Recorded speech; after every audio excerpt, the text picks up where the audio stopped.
Welcome to the One Player Podcast, the show on solitaire board games. I'm Albert, and this is episode 399. Don't be a stickler, man.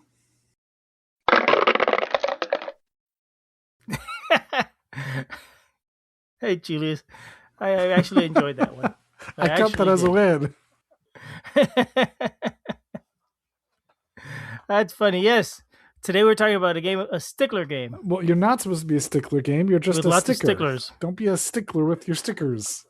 Uh, We are talking about Cozy Stickerville. That is the game we are talking about today. Cozy Stickerville is a fully cooperative board game with a bunch of stickers. So it's very much Legacy, where you are playing through a whole campaign, a 10-year campaign, which is a 10-round type game. Each round takes about 30 or so minutes to be able to go through. It says 30 to 60 minutes. We found about 30 minutes per game. But over the course of the game, you're going to be placing stickers on permanent map, making selections from cards, and enjoying a very cozy time building out your village. It's not really a win or lose game. It's just a experiential type game. Come along with us for a journey through the rest of the review. All right. Yeah, I have not played the game, but I played the demo version. That's my experience with it. Ooh, so we can talk about your like or dislike of the demo, and perhaps how it compares to the full version of the game. Okay. For clarity for everyone else, they did make this demo broadly available. I know my local game store had a pile of like 10 of them. It's very easy to go find it, to my understanding. We actually played through both the demo before we decided to buy the game, and then enjoyed the demo enough that we wanted to play the full-on version of the game. So I think the demo is a good experience and very small for the rest of the game. So if you want to get a feeling of it before you purchase it, the demo is a great place to go. Ah, that's good to know. Yeah, I got the demo at the game store too. I said, hey, I heard there's a demo, and said, oh yeah, you want one? And they gave me the envelope, which actually had 2 copies of the demo in it. So you don't actually need the whole envelope if that's what they offer you. You just need half of it. Well, the main version of the game actually has 2 playthroughs, okay, quotes, of the game. So you can do the same thing with the main game where you can play through it twice. Now, some of your decisions are pre-made because of your first run through of the game, but we'll perhaps talk about that at the very end of the review. Okay. Fair enough, yeah. I will note, this is a game that perhaps has some narrative experience to it, some level of spoilers. I'm going to try and avoid spoilers. I'm going to be relatively light with the spoilers. I may have a spoiler or 2 by accident, but I'm going to do my best to avoid those. Sounds good. I'll keep an ear out for those. Maybe I'll mute them out. Maybe. The editor. Yeah, I have that power. So, Albert, what would you like to hear about next? So, I mean, you kind of gave the summary of the game, sort of, right? It's a sticker game. Tell me a little bit about the components, I guess, because that's what we always do next. Sure. So, Albert, there is a large map. This is your regular board for a game. It folds over, and you are putting the stickers on it. So it has a grid of spaces where you are going to be putting the stickers on it. I emphasize, don't be a stickler when you're placing the stickers, because you can perfectly line them up. It's more fun, at least for me, to not be so nitpicky about being able to line them up. It's very hard. Just put them in, and generally it's going to be just fine. You don't have to line everything up perfectly on that map. Speaking of stickers, there's a whole sticker book. So there's a book full of stickers, separated by page. If you've played other Legacy games with stickers, you're probably familiar with how that works. So, for example, something might say, hey, look on page L, sticker 10, and grab that sticker there and put it on the relevant place. You go pull up the sticker book, and you do that. There is a set of book cards or catalog cards or whatever cards that you'll go and reference at various times. So a sticker may reference it, a card may reference it. So you have those ones that are just sort of sitting out there. The primary bulk of your stuff is going to be coming from event cards. Each year has 12 sets of cards, one for each month of the year. And there's 10 years, so you have 10 decks of 12 cards. And the idea is you'll shuffle each year's deck up and deal them out at random over the course of those 12 months that you're taking. And each of those cards will present you with some sort of options or something you can do later or something you do immediate, and you do that. Many of those cards and many of those stickers will make references to things in the catalog, or they will make reference to things in the storybook. The storybook is a separate little book. It will, for example, say, hey, consult page 12, entry A, or whatever have you.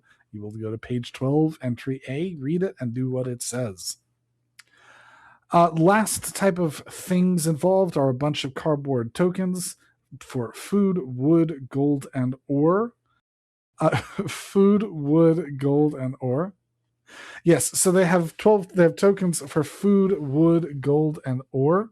And the idea is that when you're tracking how much resources something's given you, whether it's from a catalog card or from a storybook, you take those out from the box, put them over in your area to show that you have them.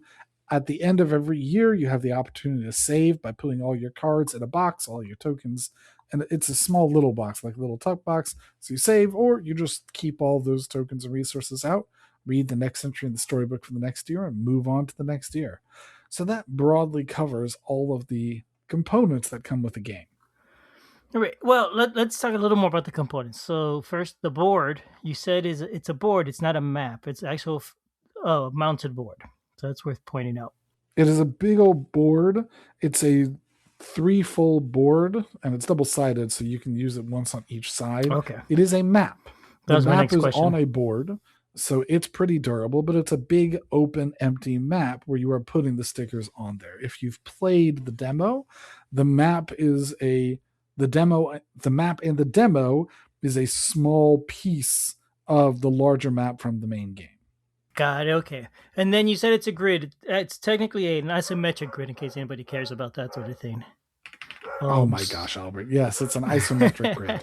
It's Yeah, still a grid. it is a grid, It's but just a grid that's rotated 60 degrees. which looks much nicer that way, I think, personally. So it's worth pointing out. Like Yeah. when you first said a grid, it's like, oh yeah. Then I looked at it, oh, that's right. It's not. It's not actually a grid. It's a isometric grid. Which, yeah, same difference. I get that, but aesthetically, it makes a difference. It's true. I will say that the stickers in the map and the art and all of that looks really nice. It's very pretty. The stickers that you're going to be putting out, they're not too small to be able to see details. You can easily read the numbers, the characters on it. At one point in time, you're going to be putting out things in sticker form throughout the board. And so you have to be able to easily see where all those things are. Even as small as those stickers are, it's not at all hard to be able to see them where they are across the board, to be able to find small icons. So all of the art and graphic design for the game, I think, is very well done. Very appealing. Okay, so now the first All of it spoiler. looks pretty. You said this has enough components for 2 playthroughs. If you play it twice, you're gonna end up I using. don't think that's a spoiler, but yes. Well, but are you gonna use all the stickers, or are there gonna be cases where you get to use one sticker or a different one, sort of thing, or something like that? Yeah, you use, so the first time through, you'll use one sticker of a pair, and the second time through, you are compelled to use the second sticker of that pair. Okay, and so when you're done, you don't have any more stickers left. You're all stickered out. If you played 2 playthroughs, yes. Okay. You may have some extra stickers that are left over, but similar to what you did in the demo, where there was 2 sets of stickers for your setup, you have those the same type of thing where you use one set one time through and then one set the second time through. Okay, gotcha. All right. Okay. I don't have. Oh, did you talk about the side of the board? There's all these spaces for little labels, sticker labels. No. What on the side of the board? Yeah, on the right edge. It looks like there's a tall column. Oh yeah, there is. Oh yeah, there is. Oh ow! Oh stupid chair. That hurt. My chair broke. Ow! Time for a standing desk. Yeah, seriously. Anyway, yeah, there's labels across the side for stickers to show achievements and things. So it could be that one of your achievements will be like plushie collector. And so you'll mark down plushie collector and then something else will reference. If you have plushie collector, do this. Plushie collector was made up. Yeah. From reading the examples on BGG on a picture of the board, I could tell that one's made up. They tend to be more the sort of thing that you might have in a village or a town or sort of thing. Generally. It could be. It could be. Yeah, okay. Who's to say? Play and find out. There you go. Anyway, but yes, that's across the side for that. So, shall we move on to the rules? Yeah, yeah. Let's do that. Very cool. So the rules basically describe what is a relatively simple game. The rules are not very big at all. They are 4 pages long. The gameplay itself, I'm going to spoil that part for you or move a bit ahead. The gameplay is step one, pull a card, read a card. Step two, spend an action from any of various actions to do a thing. That is literally it. Yep. The game doesn't, the rules explain that very basic concept to you quite well. I think there may be some edge cases where things aren't completely clear, like does this really count as this or something like that. Mm-hmm. um for the most part, like just do whatever. Yeah. Have fun, rule. Yeah, that's true. It's not designed to be that all that serious, so Yeah, you're not. Remember that you're not trying to win or lose specifically. You're trying to tell a story. So just go whichever seems like the better outcome for the story, the more interesting outcome for the story. yeah, I think that's probably the right way to do that, or whatever just makes sense.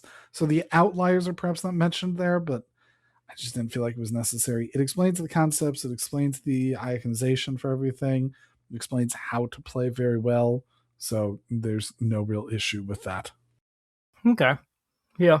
Simple rules. All right. So how about the theme? How much do you feel like you're in a In terms of theme, you are if you've ever played a game like um oh, what's that cozy farming video game? Farmville or one of No, those? that's definitely not it. Stardew Valley. Thank Oh, you. okay. Have you ever played Stardew Valley? It feels kind of similar to that, except a little more broad because there's very little farming in the game, and Stardew Valley is almost all farming. But you have that whole village management and building in places and stuff like that. So zooming out a little more, maybe more like a Sim City type thing with more characters and association with your people and being able to talk with things. So somewhere between a Stardew Valley and a Sim City, where you are just building out and having fun building out your village and interacting with all the people. That this is a game that is heavily thematic. The idea of the game is to give you the experience of a story, make you live through what it is that they're trying to present to you in cardboard and board game format. And I think that it does a really excellent job of helping you live and understand and relate to that story. If anything, Hmm. because I think that that is definitely emphasized because a lot of the decisions are meant to bear emotional weight about whether or not you want to do this because it feels right or it feels wrong. I'm not choosing to go and interact with a person because I think they're going to give me more wood. I'm choosing to interact with a person because it's fun to progress that story along, to do more stuff with that story. Okay. Do you get tough choices like I don't know, like save the puppy or help a little girl that's in trouble, and then you gotta pick one or the other. And they're both tough choices, Like um, Not that level of danger, but yes, you do okay. get some tough choices in it where Okay. there is emotional weight to it. The game usually doesn't present you with a dangerous situation like that. It will present you with things like, hey, do this thing that can prevent danger later, or do it this way to prevent danger, or prevent danger at the risk of social interactions. That's more closer to the sort of risks that are going to be placed inherently forward. Gotcha. But nothing like you saved the puppy, but now you learned the little girl died of cancer or something. None of that. Yeah, not quite, Okay. not quite that bad. Yeah, Okay. All right. Well, then let's talk about the gameplay more specifically. sure. So as I mentioned, the gameplay is quite normal, basic, I suppose, in that Cozy. all you have to do is you draw a deck. Very cozy, yes. You draw a card from the deck and you read it, and it will either make you do a thing immediately or it will go out to a set up a tableau of cards in play that you can then interact with at a later point in time, choosing to spend one of your actions. You can then choose to spend, as mentioned, your action for the month. You have one action a month and 12, theoretically 12 months in a year, so you have one action each month. where you can do a thing. You can either find a spot on the board or on a card that lets you read a piece of story. You can find a spot that lets you draw a card from the deck of hanging out their cards, or you can spend an ability on a card to be able to do a thing from a card. So you can take any one of those actions, and generally there's going to be quite a lot there available, and you'll usually see how sort of emphasizing one puts you at a detriment to one of the others. So, for example, if you're trying to read a story, that means that you're not going to be spending time fixing up a building. Or if you're fixing up a building, usually the other half of the card doesn't have a thing. So there's a very limited amount of time to be able to interact with everything. And quite often, there's a limited amount of resource to be able to collect with things. Generally, you'll find that there are a couple just general actions to be able to get the basic resources, wood and food, and as you build more, gold and then ore. So you can just take actions to be able to get those things. It's actions at the cost of extra time to be able to go talk with people and do other cool things. So actions are very much the limit to what it is that you can do in the game. You don't have enough time to be able to do everything you want, and you take those actions. That's right. So if you don't spend the resources to finish the building, the hospital will not be completed, and the little girl, well, you'll be sad. Gets cancer? Yeah, gets cancer. Yeah. So that's the kind of choices sort you got of to do. Thing. Yeah. Yes. That is exactly the kind of choices you have to deal with. Albert, having not read it, is perfect at making up the exact same type of thing that doesn't exist in the game, but it's similar to the type of stuff that's in the game. Yes. Thank you. Yep. Okay. And there are also a couple times where you can just choose to sort of be meaner about it and be like, hey, I think we're going to pollute at the cost of extra wood, or I think we're going to go and accuse people of being evil and kick them out of town, or whatever it is. Malfeasance. Okay. So that's basically the game. You're going to play through 12 months, draw a card, make a couple choices, advance on the story, read more, learn a little bit until you've gone through a whole year. So, yes. So I think that generally summarizes all of the things that you can do on your turn. In terms of my thoughts about the things you can do on your turn, there's a broad selection of things that you do on your turn. Some things are just random luck where you hope to be able to do something to push your luck with that die. Some things are more sure. Some things are clearly ones that let you put out stickers. Some things progress along the story. The real point of playing through the game is because you want to have that emotionally charged interaction where you feel like you are enjoying this story, enjoying the characters and part of the story, having fun, experiencing and talking about it. The game is not a very difficult game. There's plenty of games on my shelf that are difficult games. This is not one of them. It's just simply not. The game is not hard to play. So if you're looking for a challenge, this isn't it. If you're looking for a game that has a nice experience and is lighter and is cozy, that's what this is. I could not imagine me personally playing this because there's not enough challenge in it for me.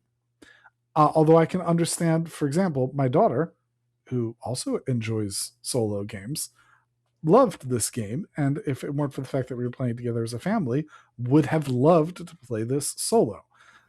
This was right up her alley in terms of, I mean, she is a very experienced gamer. She has come on to play and review even games as complex as, Lost Ruins of Arnak, Cerebria, SETI. Those are games that she also enjoys, but she also enjoys these ones that are lighter, and it is certainly a lighter version of the game. She enjoys it. She enjoys the experience of playing through it. She enjoys the chill amount of it. This one that my wife, who doesn't normally play games with us, came in and wanted to play with us and enjoyed it, and was often saying, hey, let's go play the next year of it. Let's go enjoy it. So much that we ran through the whole thing in like 3 weeks. It was a very enjoyable family experience for me, even if it wasn't for me just by myself as a solo person, a great game. But that is very much something that is for everyone's tastes and preferences on what it is that they want. It is very cozy. It is a very enjoyable experience, an enjoyable story, enjoyable interactions with everyone. It is not a win or lose game. It is not a challenging game. It's not a game that's going to push you.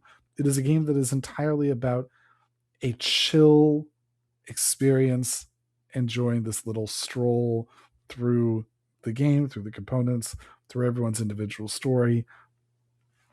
It, it, it is what it says on the box. It is a cozy Stickerville, and it nails exactly what it is presenting itself.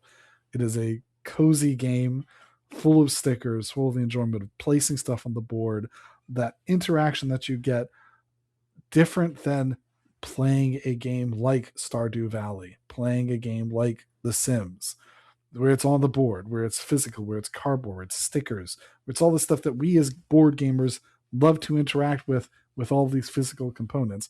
It gives you all those physical components in a very cozy and chill experience, and it's really very good for that. We have only played through it once. We've played through the whole game once through, and we saw that there is a opportunity to do it a second time.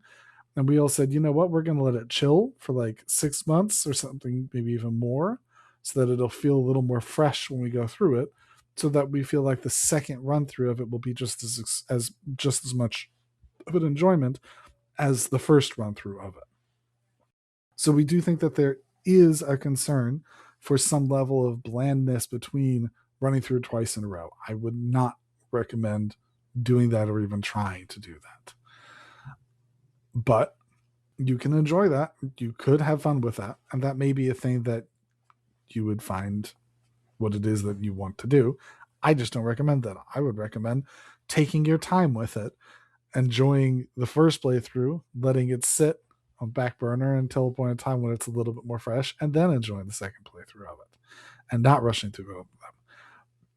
If the game had been designed, in my opinion, if the game had been designed at $20 for only one playthrough of it, I think that would have been a excellent value. Now I understand they can't, because then you wouldn't have nearly as many decisions.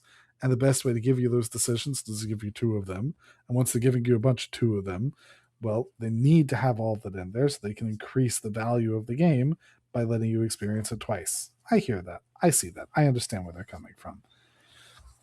But that means that you feel like you want to get it all. You want to be able to get your money's worth by playing through it twice. I just strongly recommend play it once and make sure that you let it chill. And if you're fine with that, if you think that you would enjoy having that chill experience, having that cozy playthrough of one time through, I think that you will greatly enjoy this game. I think that those of you who want to play something like this with some other family members will definitely enjoy this, because that was a great enjoyment that I got out of this, was playing it with my family members, playing with those family members. My wife, who doesn't play some of the more heavy games, doesn't play very many of the games, she really very much enjoyed this one. So a family weight solo, I think that this nailed exactly what it was, and I give it a really strong recommendation. If you're looking for something more complex, more heavyweight in terms of that, I mean, even something like a Pandemic Legacy, it is not on the level of a Pandemic Legacy. It is much lighter, much easier than those, and very good for delivering exactly what it says on the box. I've only played the demo. I haven't played the full version, but that totally describes the opposite of my experience. I did not How enjoy so, this at Albert? all. I found my son and I played it. I think it was maybe half an hour, and honestly, we were bored. We finished it and we're like, well, okay. Don't think I like that. Yeah, no, me either. It, I don't know. It just, Eh, I did not find it satisfying doing the stickers. I mean, I guess it was okay putting the stickers, but reading through the stories, I didn't find the stories interesting. I did not, I did not find this game at all satisfying. I would not recommend it personally. just based on the demo? Based on the demo, yep. Based on I haven't played the full game right now. Maybe the demo railroads you more than I the hear full that. game, but still, you're saying it's about the Well, there's a story. lot less decisions. There's a lot less decisions to make in the demo. There's a lot less story to make in the demo. There's a Yeah. lot less that you're interacting with the demo. The demo, I think, gives you a feel for the idea of it, but like 2% of it. But you at least get the idea of how it works, what it is that you're doing, the look of it. And if that's what you're looking for, that's what you're looking Yeah. for. The There's uh, not. the, the decision. I did not find the It's not decisions even the level interesting. of decisions. It's Yeah. not even the level of decisions of a choose your own adventure book, or as you do many times of a role playing, of a solo Mm-hmm. role playing, where the decisions are everywhere. It's very much, hey, do you want to build this building or not build this building? And that's the level of decisions to make 12 times of the year. Do you want to build a building? Do you want to go and run the factory? Do you want to go to school? Do you want to do this? And then you do the Yeah. thing and you see what it is that it does. Yeah. I mean, when we played, it was okay. We have choice A or choice B. We talk about it, and honestly, neither of us cared which one we picked, so we just pick whichever each time. It just did not at all get our interest, which is a shame. And we had that copy that had 2 plays in it, and we just threw it away. So I'm not going to do this again. Yeah. So it did not work. It did not work at all for us. I hear that. I'm curious if the larger version of the game would be the same level for you, and I think that it probably would for you, because I think that you want a broader set of decision trees for you. The Yeah, decision trees are relatively narrow, relatively simple. yeah, I think that's fair. I think that's right. I don't think I would enjoy the full version anymore than the demo, Yeah. which is I mean, I guess that's a good thing because I tried it and I realized it's not for me right away. And that is just as well. I and maybe it's because I wanted something that you maybe it had points or something like that. It's a win or lose sort of experience, and maybe Mm-hmm. that's what I was going in mind with. But yeah, yeah, no, I don't. Yeah, and Yeah, I have nothing good to say about this one. Sorry. and I mean, there is no decisions, there's no difficulty in the game. Your decision about if you don't want to do something, the only time that really will make a difference, like at the end of the game, we had made a bunch of decisions on things we didn't want to do because we want to do other things. We just ran out of time or made other decisions Yeah. and stickers. But it's not like we lost. It's not like those things are really ever gone. It's not like we felt bad about missing those things. We just got to do something else. So is this really a game or just an activity? Probably just an activity. Okay. That's kind of what it feels like. Yeah. Yeah, you are making Probably. choices, but I don't know. Either way, yeah, Probably, actually. it's a cozy experience no matter what, and that's what you're gonna Yes. get. Indeed. And hopefully we've given you a good taste of what it is. And if not, you can try and get the demo for yourself and see if that gives you a better taste. Yep, I agree. And with that, Albert, I believe we're about stuck. Yeah, yeah. There we go. Just stuck in this little cozy Stickerville. Thank you, everyone. All right. Have a great day.